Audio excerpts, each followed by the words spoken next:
আসসালামু আলাইকুম, welcome to রুকসানাস kitchen. আজকে আমাদের রেসিপি ভেজ চাউমিন। বাড়িতে কিভাবে খুব সহজে দোকানের মতো ভেজ চাউমিন বানাবেন দেখে নিন। ভেজ চাউমিন বানানোর জন্য আমি এক প্যাকেট চাউমিন নিয়ে নিয়েছি, সেটা 10 টাকার প্যাকেট। সেটাই আমি একটা প্যাকেট নিয়ে নিচ্ছি এবং প্যাকেটের মুখটাকে একটু ভালোভাবে খুলে নিচ্ছি। তারপর একটা হাঁড়িতে আমি হাফ পরিমাণ পানি দিয়ে দিয়েছি, আর সেই পানিতে দিয়ে দেবো পরিমাণ মতো লবণ আর সামান্য একটু পরিমাণে তেল। এই তেলটা দেওয়ার কারণ হলো, এখানে যখন আমরা চাউমিনটা করব তখন একটার সাথে আর একটা একেবারেই লেগে যাবে না। তারপর সামান্য একটু অপেক্ষা করব এবং চাউমিনটাকে এখানে দিয়ে দেব। একটা প্লেটে আমি চাউমিনটাকে নিয়ে নিয়েছি, আর তারপর এখানে আমি ঢেলে দিচ্ছি। সামান্য একটু অপেক্ষা করার পর যখন পানিটা ফুটে উঠবে তখন এখানে দিয়ে দেবো 2 চামচ ভিনিগার। ভিনিগারটা দেওয়ার কারণে চাউমিনটা খুব সুন্দর সাদা হয়। তারপর আমি এখানে কয়েকটা ভেজিটেবল কেটে নেব, সেগুলো হলো পাতাকপি, তারপর নিয়ে নিচ্ছি গাজর আর পেঁয়াজ। তারপর এদিকে পানিটা আমি ভালোভাবে ছেঁকে নিয়ে এখানে 3 টেবিল চামচ তেল দিয়ে একটার সাথে আরেকটা জড়িয়ে না যায় সেজন্য হাত দিয়ে ভালোভাবে আমি একটু ছাড়িয়ে নিলাম। তারপর এদিকে আমি ফ্রাই প্যান নিয়ে নিয়েছি, আমার কাছে কোনো তাওয়া ছিল না। ফ্রাই প্যানে আমি একের পর এক সবজিগুলোকে ভালোভাবে ভেজে নিচ্ছি। পেঁয়াজ, তারপর গাজর, তারপর পাতাকপিকে দিয়ে মিডিয়াম ফ্লেমে এটাকে ভালোভাবে একটু লবণ দিয়ে আমি ভালোভাবে একটু ভেজে নেব। যখন হালকা একটু ভাজা হয়ে যাবে ঠিক সেই সময়ে আমি একটা দিকে সরিয়ে দিয়ে এখানে 2টা ডিম ভালোভাবে আমি একটু ফেটে নিয়ে ডিমটাকে একটু ছুরি করে ভেজে নেব। রেস্টুরেন্টে যেভাবে ভেজ চাউমিন বানানো হয় ঠিক সেইভাবেই আমরা আজকে চাউমিনটাকে বানাচ্ছি, যার জন্য দোকানে বা কোনো রেস্টুরেন্টে গিয়ে আমাদের আলাদা করে আর কোনো খাওয়ার দরকার নেই। সেই জন্য বাড়িতেই আপনারা এগুলোকে বানিয়ে খান।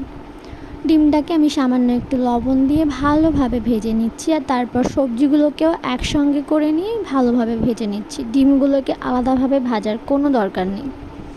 তো এভাবে যখন ভাজা হয়ে যাবে ঠিক একটু অপেক্ষা করে নিয়ে তারপর আমি এখানে চাউমিনগুলোকে দিয়ে দেব। ভালোভাবে যখন আমার ভাজা হয়ে যাবে তখন আমি এখানে চাউমিনটা দিয়ে দেব। এগুলোকে খুব কড়াকড়ি করে ভাজার কোনো দরকার নেই, জাস্ট একটু ভাজা হলেই এখানে আমি চাউমিনটা দিয়ে দেব। তো দেখুন চাউমিনটা দিয়ে দিচ্ছি আমি এখানে। চাউমিনটা দিয়ে দেওয়া হয়ে গেলে সব মশলাগুলো আমাদের এখানেই দিয়ে দিতে হবে। প্রথমে দিয়ে দিচ্ছি আমি জিরে গুঁড়ো, তারপরে দিয়ে দিচ্ছি আমি সামান্য একটু গরম মশলা, তারপর দিয়ে দিচ্ছি 2 থেকে 3 টেবিল চামচ soya sauce, dark soya sauce, আপনারা যে কোনো সয়া সস দিতে পারেন। আর তারপর দিয়ে দেবো এখানে 2 চামচ ভিনিগার। ব্যাস, আমাদের এখানে সব কিছু দেওয়া কমপ্লিট হয়ে গেছে। এবার শুধু এটাকে ভালোভাবে নেড়ে চেড়ে একসাথে করে মিশিয়ে ভেজে নিলেই আমাদের দোকানের মতো ভেজ চাউমিন রেডি হয়ে যাবে। তো আমি এভাবে ভালোভাবে একটু এটাকে ভেজে নিচ্ছি। একসাথে মাখিয়ে মাখিয়ে ভেজে নিলে জাস্ট স্বাদটা অসাধারণ হয়, আর একদম রেস্টুরেন্টের মতো ফেল আসবে। যদি এই সামান্য কিছু উপকরণ দিয়ে আপনারা বাড়িতে এইভাবে বানিয়ে নিতে পারেন, তবে বাড়িতে বসেই রেস্টুরেন্টের মতো চাউমিন বাড়িতেই পেয়ে যাবেন।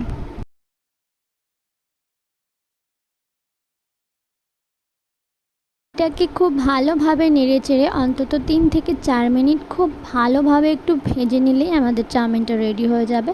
তো আমি এটাকে খুব ভালোভাবে নেড়েচেড়ে ভেজে নিয়েছি, আর এখন এটা আমার একেবারে রেডি হয়ে গিয়েছে। এবার শুধু এটাকে প্লেটে সার্ভ করার পালা। তো চাউমিন আমাদের একেবারে রেডি, আপনারা বাড়িতে অবশ্যই ট্রাই করবেন। আর চাউমিনটা হয়ে যাওয়ার পর তার ওপর থেকে সামান্য একটু শসা, সামান্য একটু পেঁয়াজ আর সামান্য একটু টমেটো কেচাপ ছড়িয়ে দিলে রেডি হয়ে যাবে আমাদের গরম গরম চাউমিন।